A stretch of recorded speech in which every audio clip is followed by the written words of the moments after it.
Pagi ini saya mau berbicara dari teks kitab Yesaya pasal 6.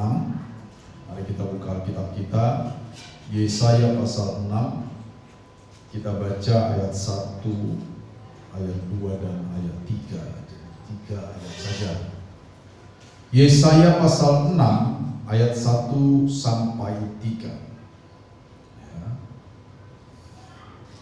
Siapa yang mau membacakan secara sukarela, yang keras suaranya? Ada? Silakan, Umat. Yesaya mendapat panggilan Allah. Dalam tahun matinya Raja Usia, aku melihat Tuhan duduk di atas tahta yang tinggi dan menjulang, dan ujung jubahnya memenuhi bait suci. Para serain berdiri di sebelah atasnya, masing-masing mempunyai 6 sayap. 2 sayap dipakai untuk menutupi muka mereka, 2 sayap dipakai untuk menutupi kaki mereka, dan 2 sayap dipakai untuk melayang-layang. Dan mereka berseru seorang kepada seorang, katanya, Kudus, kudus, kuduslah Tuhan semesta alam, seluruh bumi penuh kemuliaan. Demikian firman Tuhan. Terima kasih, Allah.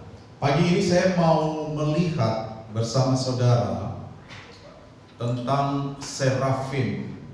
Ya, serafim ini dalam konteks kitab Yesaya yang baru saja kita baca, itu adalah para malaikat yang melayani Allah, saudara.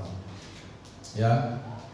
Nah, kita akan melihat secara khusus bagaimana serafim mengajari Nabi muda Yesaya pada waktu Yesaya pertama kali dipanggil untuk melayani Tuhan, untuk bernubuat bagi bangsa Yehuda, saudara-saudara.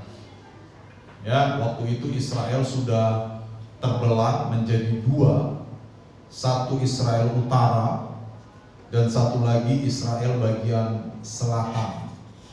Israel bagian selatan ini sering disebut sebagai Yehuda. Ya. Nah, Yesaya dipanggil oleh Allah untuk bernubuat kepada Yehuda. Dan waktu itu Yesaya masih sangat relatif muda. Dan ketika Yesaya dipanggil oleh Allah, maka Yesaya mengalami satu visi atau penglihatan, saudara-saudara. Ya, dia mengalami penglihatan, dan saya menduga apa yang Yesaya lihat itu adalah suasana surga atau tempat yang maha tinggi. Karena di sana ada para malaikat yang melayani Allah, ya, yang di dalam teks kitab Yesaya disebut sebagai serafim. Tetapi yang menarik adalah ketika Yesaya melihat para serafim, Yesaya mendapatkan sebuah pelajaran penting, walaupun tidak secara eksplisit dituliskan dalam Alkitab. Tetapi saya melihat bahwa Yesaya mendapatkan pelajaran penting tentang sikap dalam melayani Allah, atau kalau kita mau tarik secara umum dalam hidup kita sebagai orang percaya, tentang bagaimana sikap kita terkait dengan Allah itu sendiri, saudara. Ini menjadi penting karena hari ini adalah hari-hari akhir, ya, kata Paulus kepada Timotius, dan di hari-hari terakhir kita sudah sulit membedakan mana yang murni dan mana yang tidak murni. Karena sekarang KW1 lebih asli daripada aslinya. Satu kali Charlie Chaplin, tahu Charlie Chaplin? Siapa itu? Nah, ya. Dia terkenal sebagai aktor pantomim, ya, aktor yang memainkan sebuah peran tetapi tidak berbicara. Dan beberapa filmnya itu banyak filmnya di-upload sekarang di YouTube. Ya, lucu-lucu. Ya. Dia terkenal dengan karakter berkumis tapi pendek. Ya, pendek, separuh di sini, separuh di sini. Yang ditiru oleh pelawak Indonesia yang bernama Jojo. Nah, Charlie Chaplin itu menulis begini, satu kali ada perlombaan mirip Charlie Chaplin. Ya, perlombaan mirip Charlie Chaplin. Siapa yang paling mirip dengan Charlie Chaplin? Dia ikut perlombaan itu. Dia memenangkan juara 2. Yang juara 1 adalah anak dari panitianya katanya. Bayangkan itu, saudara-saudara. Yang KW lebih asli daripada yang asli itu. Perlombaan mirip Charlie Chaplin. Charlie Chaplin asli ikut tapi juara 2. Ya. Salah satu pelajarannya adalah yang KW lebih asli daripada yang asli. Sekalipun ada banyak pelajaran yang bisa kita ambil di sana, ya kan? Apalagi kita hubungkan dengan kondisi politik hari ini, banyak pelajaran dari situ. Tapi kembali ke sini, saudara, dunia sudah dipenuhi dengan ketidakmurnian. Ya, manusia sekarang sudah jago bersandiwara, betul? Kita butuh sesuatu yang asli, ya, genuine. Kita butuh sesuatu yang keluar dari hati. Kita butuh sesuatu yang betul-betul keluar dari pemahaman dan pengalaman kita bersama dengan Tuhan. Jadi bukan sesuatu yang kita buat-buat, ya, tetapi sesuatu yang genuine. Genuine itu asli, ya, asli. Nah, itulah yang mau kita pelajari pagi hari ini. Bagaimana para serafim memberikan sikap yang genuine, yang asli di hadapan Nabi muda Yesaya. Yesaya waktu itu masih sangat muda, saudara. Ya, supaya Yesaya bisa melihat. Karena Yesaya sebentar lagi akan melayani Allah. Dia akan dipanggil untuk bernubuat kepada satu bangsa yang tegar tengkuk, saudara. Firman Allah berkata seperti itu kan? Tegar tengkuk, ya, lehernya susah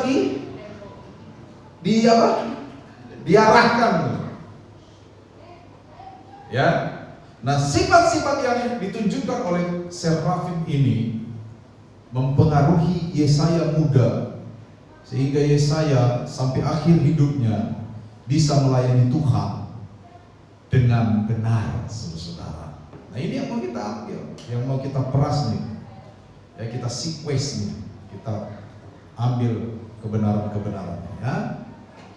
Nah, kita mau bicara tentang serafim dulu. Next, serafim, ya, ini adalah para malaikat yang melayani di tahta yang maha tinggi.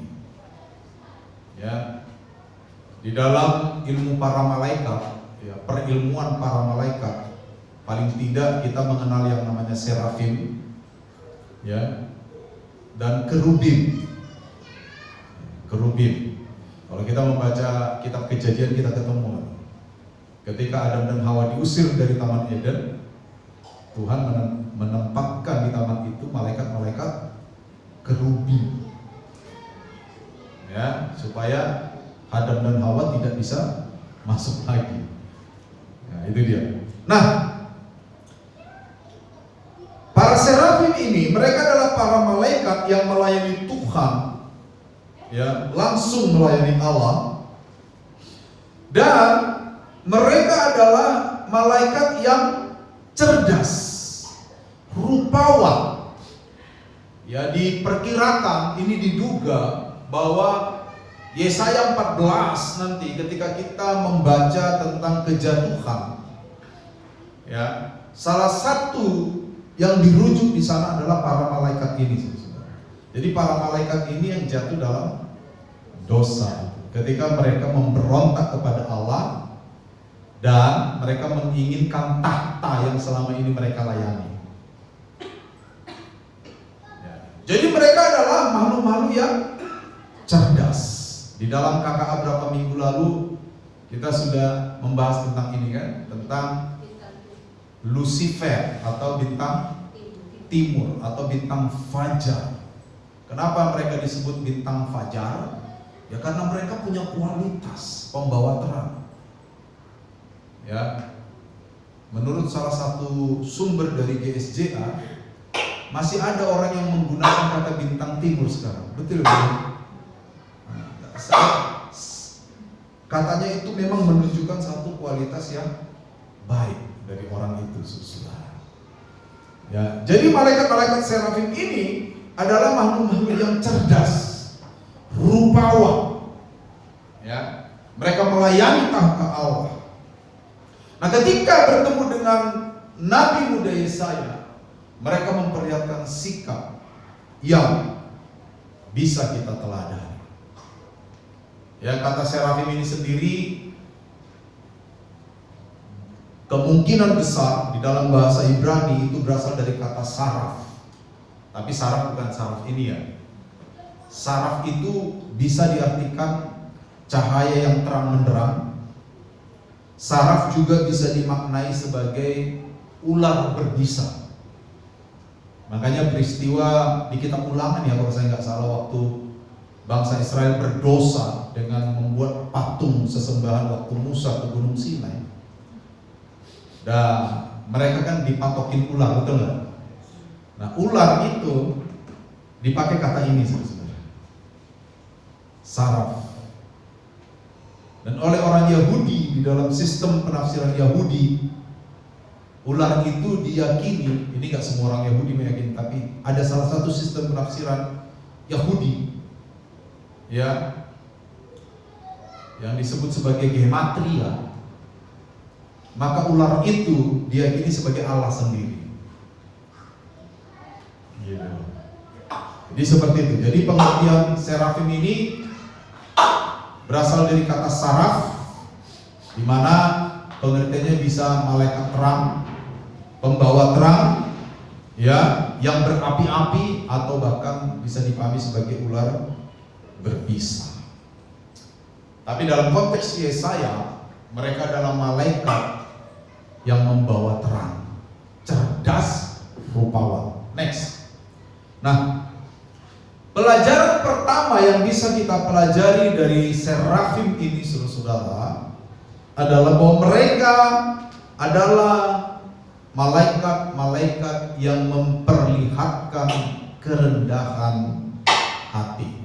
Coba kembali ke Yesaya pasal 4 tadi. Dikatakan apa?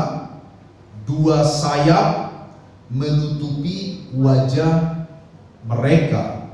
Ya, saya tambahkan yang rupawan. Karena pasti malaikat serafim ini adalah malaikat yang rupawan. Ya, dua wajah menutupi, dua sayap menutupi wajah mereka. Mereka punya berapa sayap, saudara? 6 sayap. 2 sayap menutupi wajah mereka. Ya, tindakan ini bermaksud agar Yesaya hanya dapat melihat wajah Tuhan. Ya. Jadi saudara, pelajaran pertama yang kita dapatkan dari sikap serafim di hadapan Nabi Yesaya adalah bahwa Yesaya diperlihatkan pelayanan yang akan dia kerjakan di hadapan Allah itu membutuhkan kerendahan hati. Makanya Yohanes, masih ingat Yohanes Pembaptis? Bukan Yohanes Rasul ya. Yohanes Pembaptis satu kali dikatakan apa? Dia akan semakin besar, aku semakin kecil. Ya kan? Bahkan ada lagunya tuh. Harus makin bertambah, ku harus makin berkurang. Nama Yesus saja disembah, Nah ini yang nggak perlu ditiru yang terakhir ini. Karena kalau ditiru itu jemaat di belakang semua, nggak ada yang maju ke depan. Ya. Tapi intinya adalah serafim memperlihatkan kira-kira kalau kita dramatisir kondisi ini, kira-kira para serafim itu bilang ke Yesaya, kalau kamu ingin melayani Allah, kalau kamu ingin melayani tahta Allah yang Maha Kudus, maka yang pertama kamu harus miliki adalah kerendahan hati. Kamu harus memiliki kerendahan hati sebagai material utama yang pertama agar kamu dapat tetap setia melayani Allah. Kamu harus punya sikap, kamu harus punya keputusan supaya hanya wajah Allah yang dapat dilihat oleh orang-orang yang kamu layani. Itu sebabnya para serafim menutupi wajah mereka dengan dua sayap supaya Yesaya fokus kepada Allah di dalam penglihatannya, saudara. Dan poin terbesar yang mau disampaikan di sini adalah kerendahan hati harus menjadi material utama dan pertama ketika Yesaya dipanggil untuk melayani Allah. Dan pelajaran ini yang harus kita ambil. Pelajaran ini yang harus kita manfaatkan supaya kita juga memiliki sikap yang sama seperti para serafim. Bahwa ketika kita melayani Allah, kerendahan hati adalah material utama yang pertama yang harus kita miliki. Tetapi ingat, kerendahan hati yang dimaksud di sini adalah kerendahan hati yang asli, yang genuine, bukan yang dibuat-buat. Karena banyak orang rendah hati dibuat-buat, saudara. Ya, tidak genuine. Semua di dunia ini bisa ditiru. Senyum pun ada yang palsu, betul nggak? Iya kan? Makanya senyum sekarang punya anak cabang. Senyum sinis, ya kan? Senyum apa lagi? Senyum kehancuran. Ya kan? Saya ingat lagu itu. Hanya titik air mata dan senyum kehancuran, gitu ya? Senyum kehancuran. Senyum apa lagi? Banyak sekarang jenis senyum, saudara. Ya udah tadi. Makanya kita harus memiliki senyum yang genuine, yang asli. Sekarang para psikolog sibuk mengkategorikan jenis senyum. Saya beberapa waktu lalu melihat paling tidak ada 9 atau 6 jenis senyum. Dilihat dari bentuknya. Wah, sadis gitu ya. Jadi kerendahan hati itu yang dibutuhkan adalah yang asli, yang genuine, bukan yang KW. Itu dia, saudara-saudara. Orang yang punya kerendahan hati yang asli, saudara-saudara, hatinya tahan terhadap semua keadaan. Tahan dia, tidak berubah hatinya. Itu rendah hati.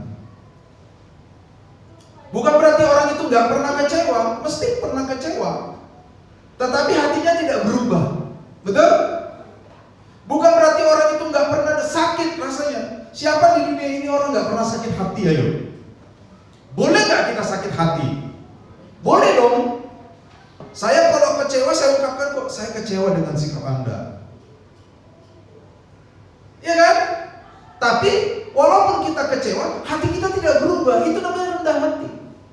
Walaupun hati kita sakit, ya, mungkin kita diomongin orang di belakang kita. Ya, Agnes Monica bilang jika ada orang ngomongin kita di belakang kita, itu berarti kita ada di depan, mereka ada di belakang. Kan di belakang ngomonginnya. Iya. Berarti kan kita di depan. Jadi jangan marah katanya. Berarti mereka tidak bisa mendahului kita. Ya, itu kan. Jadi kalau ada orang ngomongin kita, saudara, hati kita sakit, ya sudahlah. Tapi hati kita tidak berubah. Itu rendah hati, itu itu, saudara. Ya. Itulah rendah hati yang genuine. Itulah rendah hati yang asli. Itu dia. Rendah hati yang lebih lagi asli, tapi kualitasnya 24 karat itu seperti apa? Yang hatinya hanya punya tujuan agar Tuhan dimuliakan, bukan dia. Ya. Ketika saudara dan saya melayani, ketika saya berkhotbah, kalau ada di dalam hati saya keinginan untuk saya dipuji orang, maka kerendahan hati saya palsu. Betul, saudara. Walaupun saudara tidak tahu. Makanya sering saya bilang, jangan berharap pada pujian. Kalau orang kasih pujian, terima. Ya kan? Wah, kamu hebat ya, terima kasih. Tapi kalau nggak dipuji, jangan patah. Kan gitu kan? Itu dia. Jangan patah. Saya udah pelayanan dengan segenap hati, nggak ada yang muji ya. Nah, yang dipuji itu hanya Tuhan. Betul?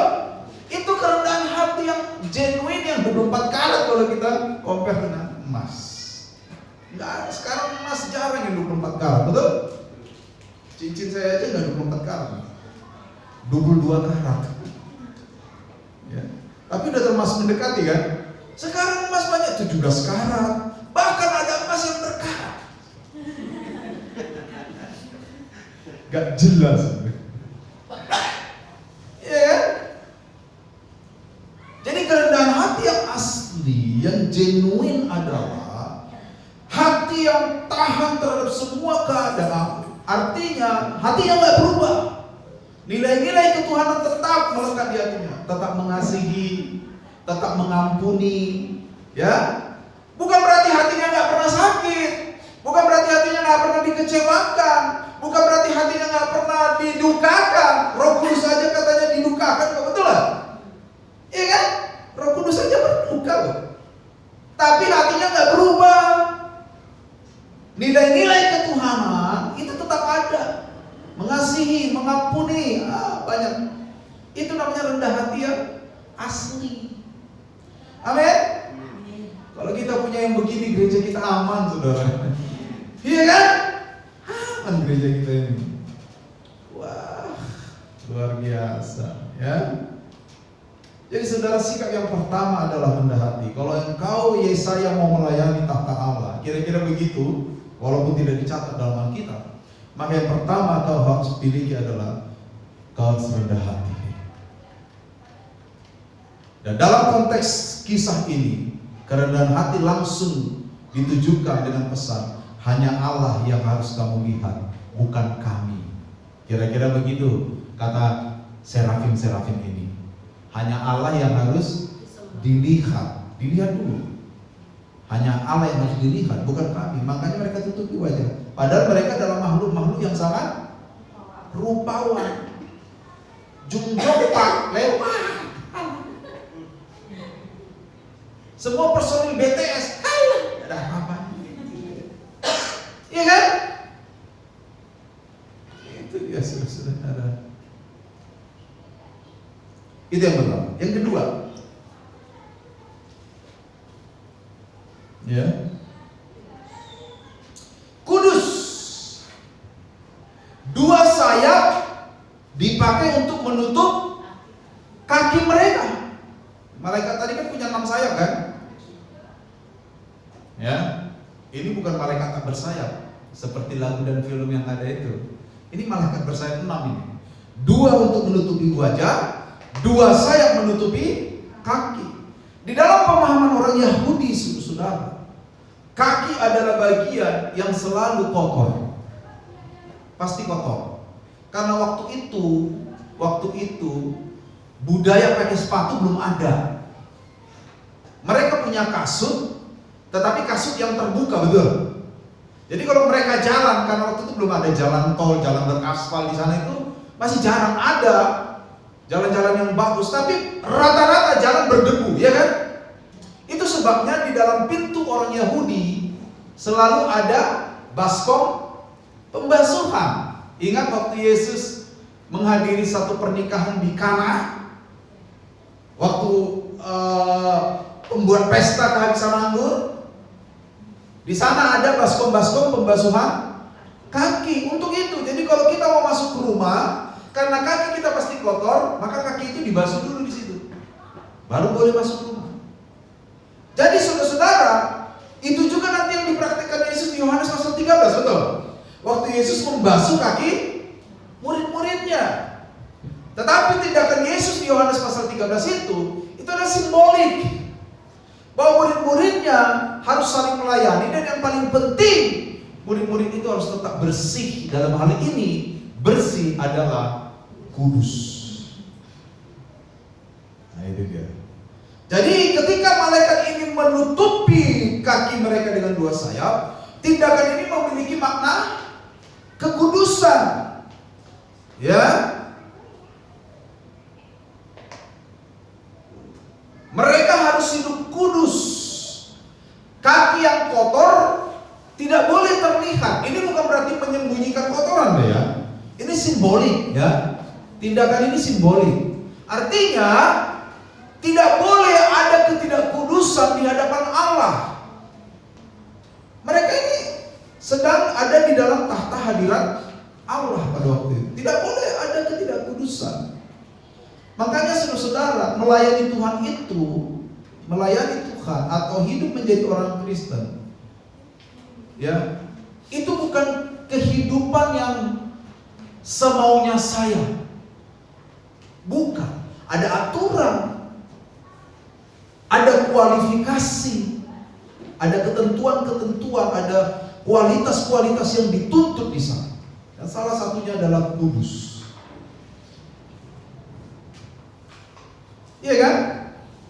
Secanggih apapun orang percaya menutupi dosa-dosa yang dipelihara, firman Tuhan berkata, kalau Tuhan mau suatu saat akan dibukakan lewat atap-atap rumah, katanya. Betul nggak? Betul? Makanya melayani Tuhan lebih khusus ya. Jangan kita beranggapan begini. Oke, saya melayani Tuhan, yang penting saya memberikan waktu saya sebagian untuk Tuhan. Di luar sisanya, ya saya bolehlah hidup kudus. Itu namanya menormalisasi dosa. Dan banyak orang Kristen hidup dengan konsep seperti itu. Makanya masih banyak orang Kristen apa? Nipu orang, betul? Bukan mereka tidak tahu itu tidak boleh, tahu. Tetapi mereka menormalisasi itu karena apa? Nanti saya di gereja, saya berdoa lagi, minta ampun lagi. Dan itu sering kita lakukan. Am I right? Betul? Betul kan? Itu sering loh kita lakukan. Ayo sekarang koreksi diri masing-masing. Berapa banyak kita menormalisasi dosa dengan konsep pikiran tadi, bahwa nanti saya ibadah, saya minta ampun lagi, atau saya pokok melayani Tuhan lah. Seakan-akan kita menganggap pelayanan, pemberian, atau apapun yang sifatnya rohani itu menjadi pembayar bagi dosa kita. Padahal yang menghapuskan dosa kita itu apa? Darah Yesus, betul nggak? Betul? Yang menghapus dosa dunia. Makanya kita nggak bisa diselamatkan karena amal dan perbuatan kita di awal. Pemicu keselamatan kita hanya anugerah Tuhan. Makanya Paulus berkata itu bukan hasil usahamu. Ya, seringkali kita berpikir, saya melayani Tuhan, saya memberi untuk Tuhan, saya membantu ini, pokok semua pelayanan saya untuk Tuhan. Inilah yang akan membayar. Kalau pun saya di luar bikin dosa, itu salah, saudara-saudara. Itu salah. Itu yang saya sebut sebagai menormalisasi dosa.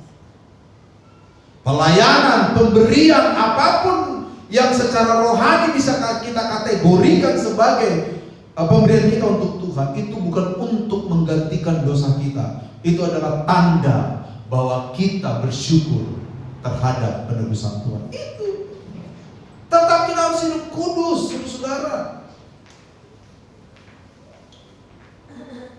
Ya, tetap harus kudus.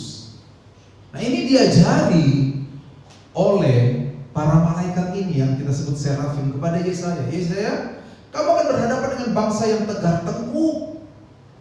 Kamu akan berhadapan dengan tekanan penguasa. Kamu akan berhadapan dengan raja-raja. Kamu akan berhadapan dengan nabi-nabi palsu.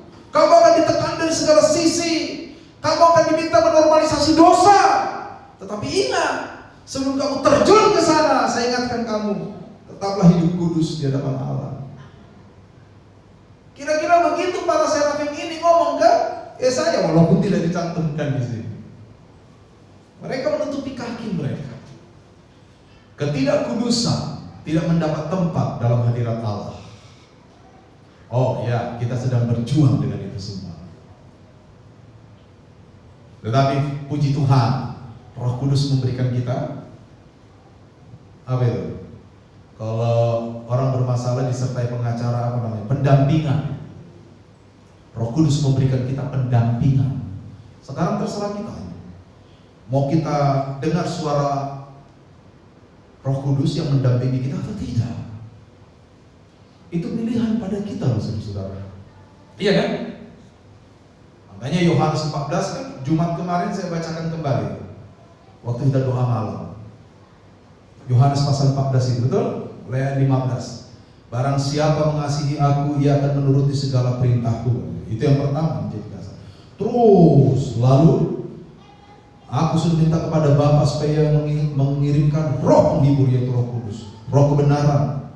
Dikatakan dia akan mengajari kamu, dia akan mengingatkan kamu. Damai sejahteranya akan diberikan supaya jangan gentar dan gelisah hatimu. Karena ketidakkudusan buahnya jelas. Hidup kita akan mengalami kegentaran dan kegelisahan. Saudara, itu dia. Jadi jangan menormalisasi dosa. Jangan menganggap apapun yang kita lakukan terkait dengan Tuhan dan pelayanan bisa menebus dosa kita. Jangan, itu pikiran yang keliru. Kalau kita melayani sungguh-sungguh, memberi sungguh-sungguh, mengerjakan hal-hal terkait dengan Tuhan sungguh-sungguh, jangan pikir bahwa semua itu saya akan gunakan supaya saya bisa berdosa di luar. Dosa saya diimbangi dengan perbuatan saya. Tidak bisa. Itu konsep yang keliru sama sekali. Kekudusan tetaplah kekudusan. Ya, waktu kami ikut Camp Pria Sejati ada satu kata yang sampai sekarang masih saya, banyak kata sebenarnya. Salah satunya adalah dosa adalah dosa. Tidak ada normalisasi. Di dunia sekarang udah banyak definisi tentang dosa. Udah banyak. Dipositifkan dosa itu. Ya. Ada gaya bahasa yang disebut dengan euphemism. Melembutkan sesuatu. Dosa tidak lagi sama dengan dosa. Dosa adalah dilembutkan supaya jemaatnya enggak tersinggung, katanya begitu. Ya. Tapi dosa tetaplah dosa. Sekali lagi saya ulang, jangan sampai kita punya pikiran bahwa apapun yang kita kerjakan di gereja, apapun yang kita kerjakan dalam pelayanan, apa yang kita berikan kepada Tuhan, kita jadikan menjadi sebuah dasar pemikiran. Oke, di luar saya bisa berdosa. Kenapa? Nanti apa yang saya lakukan bisa menggantikan dosa itu. No, tidak begitu, saudara. Dosa adalah dosa, apapun bentuknya. Hati-hati, hati-hati, saudara. Ini terus saya ingatkan. Supaya apa? Saya ingin kita semua, ketika sangkakala ditiup, Allah turun dari sorga di atas awan-awan. Firman Tuhan dalam 2 Tesalonika berkata seperti itu. 1 Tesalonika. Kita semua yang ada di ruangan ini ikut bersama dengan Tuhan. Amin. Dan saya tidak ingin seorang pun kita tertinggal. Itu kenapa pesan ini harus direct and honest, langsung dan jujur. Tidak usah ada yang dikurang-kurangi. Ya, itu dia saudara-saudara. Itu yang kedua. Yang ketiga saudara-saudara.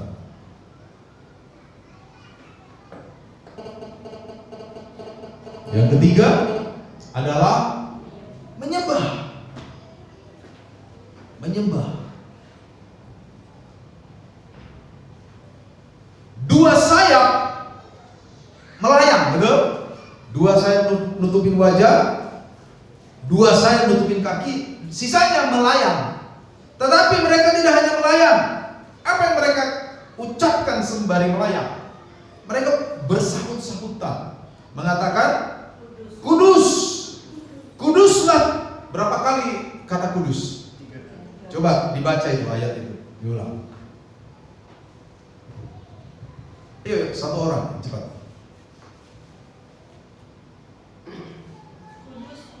Kuduslah Tuhan semesta alam, seluruh bumi penuh kemuliaan. Iya, berapa kali kudusnya? 3 kali. 3 kali. Dalam pemahaman orang Yahudi, sesuatu yang diulang 3 kali itu hanya layak diberikan kepada Allah. Ya. Makanya kalau kita baca Wahyu pasal 13 tentang angka 666 itu, saya kan pernah bilang angka 7 itu miliknya Allah kan?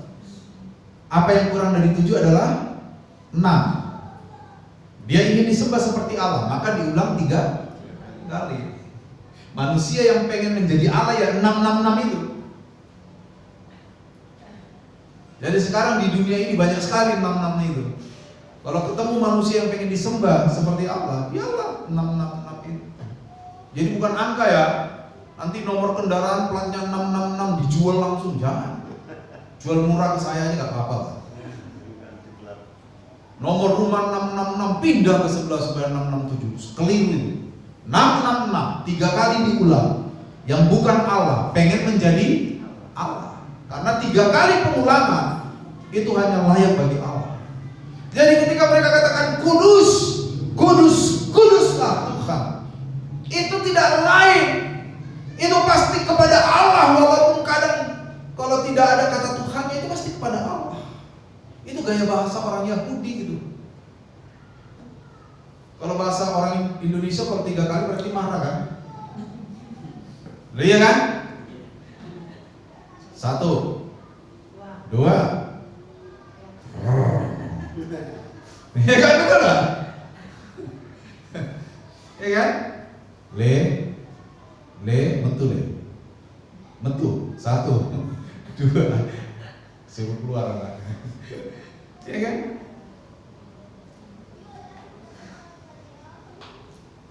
Tapi kalau gaya bahasa orang Yahudi 3 kali itu langsung Allah. Makanya kudus, kudus, kuduslah.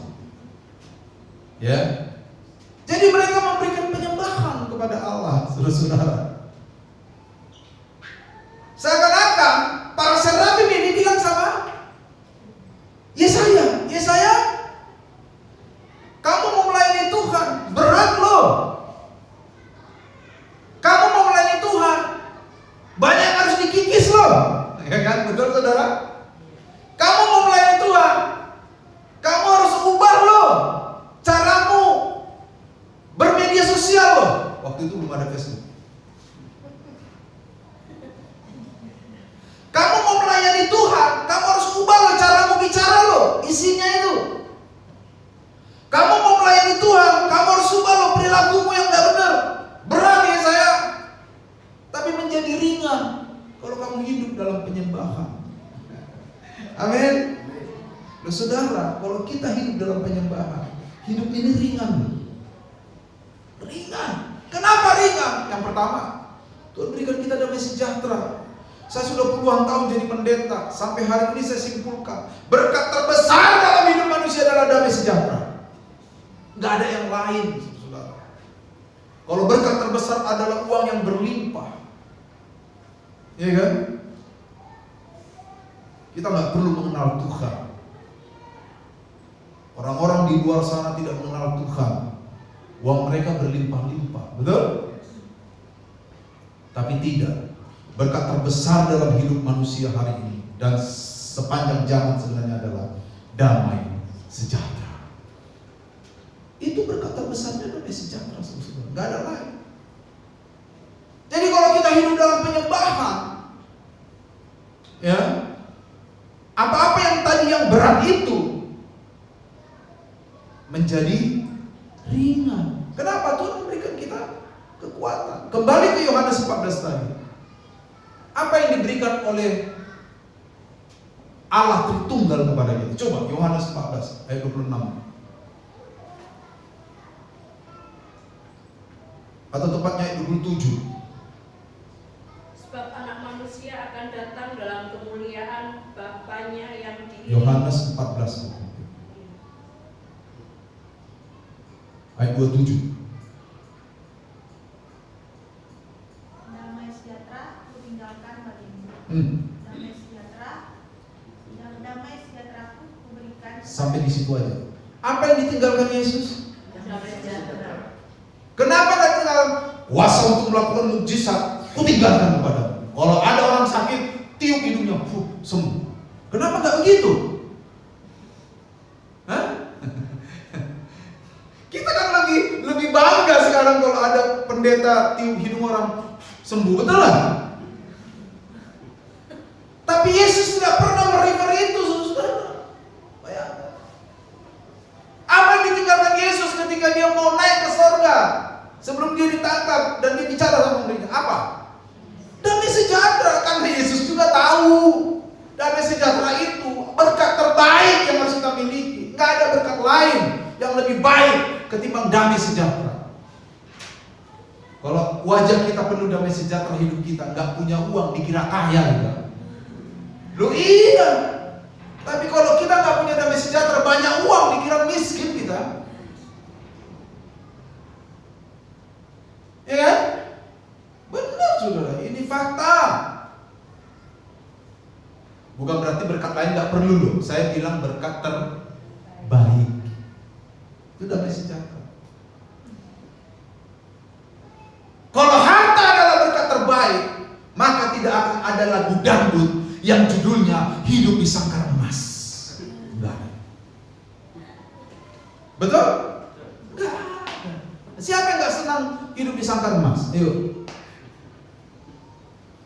Siapa yang nggak senang punya jam 11M? 11M. Itu kalau 11M 23 Fortuner diangkat tuh di tangan kirinya. 11M. 23 Fortuner tuh diangkat. Ya kan? 25 Kijang Reborn itu diangkat sama dia. 11M. Bayangkan itu. Ada jam namanya Robert Miles itu 11M.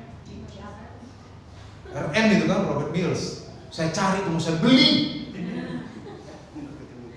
Begitu saya mau beli saudara, bangun saya tadi malam. Gak jadi, padahal udah mau transaksi tuh.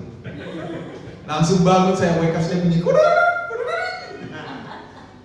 jam 12 wake up saya bunyi. Aduh sayang sekali gitu. Bayangkan. Kalau harta membuat kita nyaman, betul? Coba lihat hidup mereka sekarang nyaman. Damai sejahtera yang membuat manusia hidup nyaman. Tetapi bukan berarti berkat yang lain nggak perlu. Perlu. Saya mengatakan berkat terbaik. Nah kalau yang terbaik tidak ada, hidup kita nggak bisa. Running well itu nggak bisa. Jalan normal nggak bisa. Yang terbaik itu harus kita punyai. Apa itu? Damai sejahtera. Nah kalau kita mau damai sejahtera, apa yang kita kerjakan? Menyembah. Penyembahan kepada Allah itu kan membawa damai sejahtera kepada kita, saudara.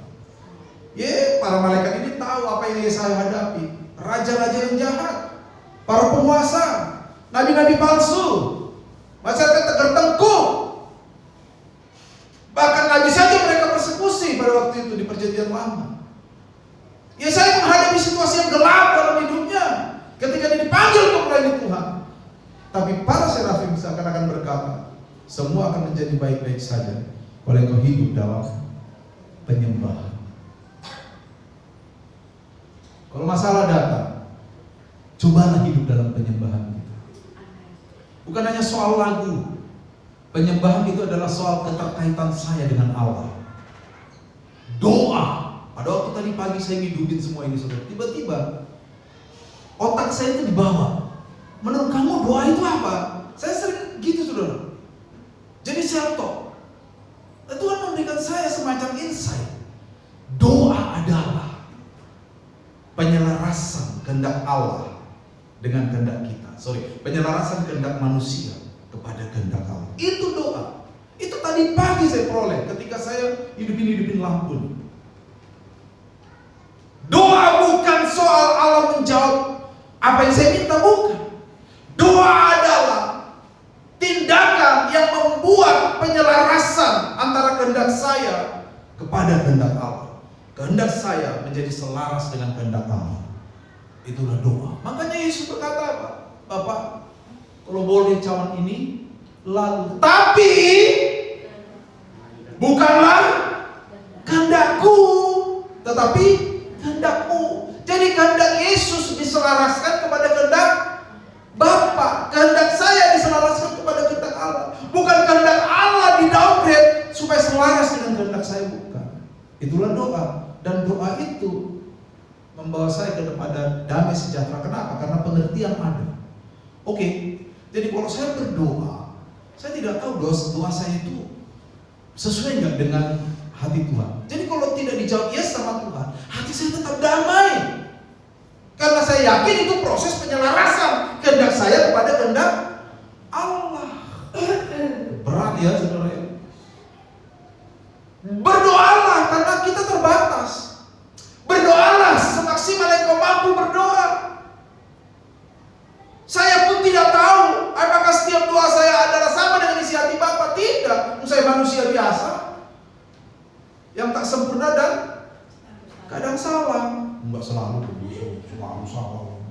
Kadang salah. Iya kan?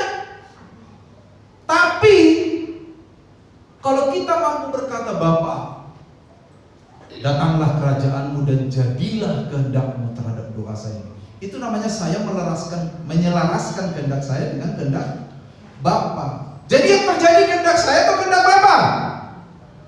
Ya kehendak Bapa. Jadi kalau doa saya belum dijawab yes, atau belum sampai sekarang, atau bahkan tidak dijawab yes, saya tetap damai. Kenapa? Karena itulah kehendak Bapa. Lalu Tuhan memberikan saya damai sejahtera yang memimpin hidup saya. Amin. Kuatlah saya. Makanya sering saya bilang, kalau kita penuh dengan damai sejahtera, aman hidup kita. Yang sering terjadi pada kita apa? Kita tidak menyembah Tuhan. Kita tidak memperlakukan Tuhan sebagai Tuhan. Kita sering memperlakukan Tuhan, pertama, kadang-kadang hanya sebagai penolong di saat kita hanya memerlukan. Kadang sebagai mesin ATM. Makanya air mata kita tumpah lebih banyak ketika kita nggak punya uang. Dibanding ketika kita banyak uang, air mata susah tumpah. Iya kan? Ini bukan soal air mata. Ini bahasa-bahasa simbolik. Bukan berarti orang yang berdoa nangis lebih rohani ketimbang orang yang berdoa tidak nangis. Oh, tidak juga. Kadang-kadang kita nangis karena nggak bisa pulang kampung. Ya kan? Malam tahun baru, kumpulan orang Batak nangis. Dikira di zaman tua, ternyata dia nggak pulang kampung udah bertahun-tahun. Kayaknya itu saya ya. Iya kan? Bukan. Ini bicara tentang bagaimana saya menyelaraskan keinginan saya supaya sesuai dengan keinginan Bapa. Itulah doa. Dan doa yang seperti itu lahir dari penyembahan. Makanya Yesaya seperti diingatkan, Yesaya, hidupmu bakal susah. Yang kamu hadapi ini bakal raja-raja, pemerintah, semua nih orang-orang yang tegak tengkuk, kepala batu, kepala angin, keras kepala ini. Apakah kamu siap? Supaya kamu siap, hiduplah dalam penyembahan Yesaya. Selalu katakan kudus, kudus, kuduslah Tuhan seluruh bumi penuh dengan kemuliaan. Amin saudara. Ini 3 perkara yang kita harus ambil dari sini saudara. Rendah hati, hidup dalam kekudusan, hidup dalam penyembahan. Tuhan memberkati.